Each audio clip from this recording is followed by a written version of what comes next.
Bonjour, bienvenue chez Sargal.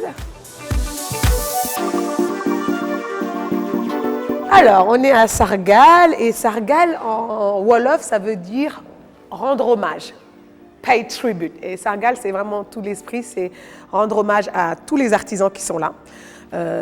Parce qu'il y a des artisans, il y a des artistes, il y a des créateurs, toute personne qui fabrique en Afrique, peu importe sa couleur finalement. Je voulais juste que cette chaîne de valeur revienne un peu en Afrique. Eux, c'est des Ghanéens, des jeunes créateurs qui font des trucs super en pagne. Puis il y a eux aussi, c'est un duo, super des baskets, super Umoja. Dans les meubles, il y a Ousmane Baye, qui est pour moi l'un des plus grands créateurs, designers de meubles de son moment. J'aime Ousmane Baye parce qu'il fait de la récup.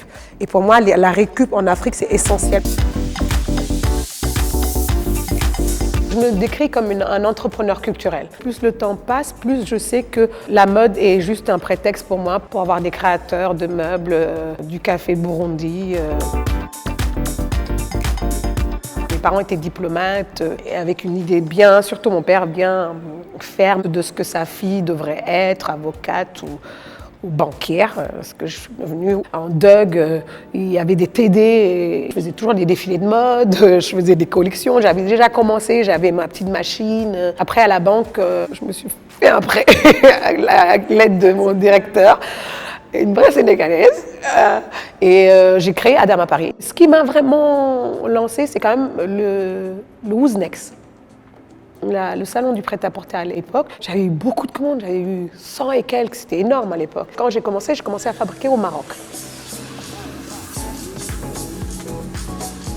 Quand j'ai commencé à créer et j'ai voulu défiler à Dakar et il n'y avait pas de Fashion Week, j'ai dit mais il n'y a pas de Fashion Week et j'ai su tout de suite aller enregistrer les noms, faire tous les trucs que personne faisait à l'époque. Et la première, c'était un gros succès, c'était le premier défilé. Voilà, on était modernes et parisiens avec des pubs et tout le monde pouvait venir. Il y a des autres Fashion Week qui ont commencé à naître.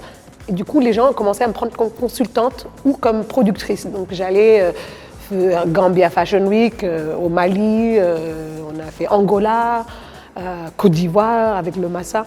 Je revenais en France, mais j'étais toujours un peu frustrée de ne pas pouvoir défiler. Je suis allée voir des grosses marques. Ils m'ont dit oui, mais si tu changes le nom, on te sponsorise, fais Africa Fashion Week. Et c'est la première fois que j'étais confrontée au racisme en France.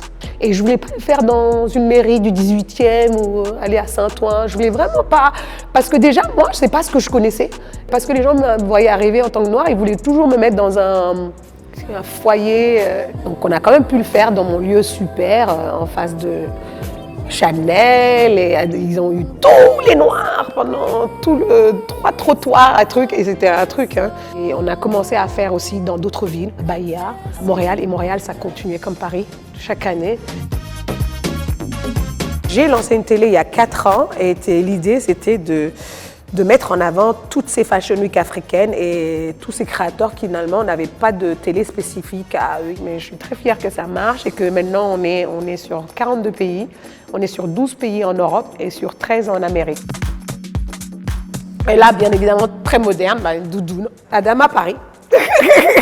La seule chose que je veux vraiment garder dans l'esprit de ma mode, c'est cette multiculturalité. Je ne veux pas que ça soit africain uniquement, je ne veux pas que ça soit européen uniquement. J'aimerais que toutes les femmes du monde, à un moment ou à un autre, puissent mettre une robe Adama Paris. Alors parlez-nous de votre dernier bébé, cette usine à Dakar. Ouais! J'ai cette idée-là de faire une usine, après c'est un peu les réunir ensemble. C'est peut-être une autre façon d'appréhender la mode et une autre façon de vendre une mode africaine qui serait responsable et surtout qui garderait nos métiers en vie. Surtout qu'ils puissent collaborer l'un à l'autre. Par exemple, les boubou-dresses qu'on fait, les boubou-dresses passent par 3 artisans. La teinturière, et après ça passe au brodeur mauritanien, et des fois ça passe à celle qui fait les perles. Et ça passe aussi par préserver les vrais tissus africains. Ah là oui, complètement. Alors les gens le savent, je suis assez contre le wax.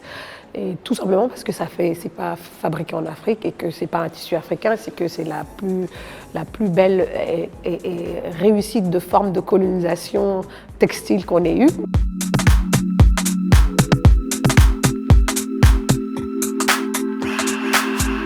Le luxe, finalement, même l'Europe le définit comme avoir quelque chose d'unique, de rare.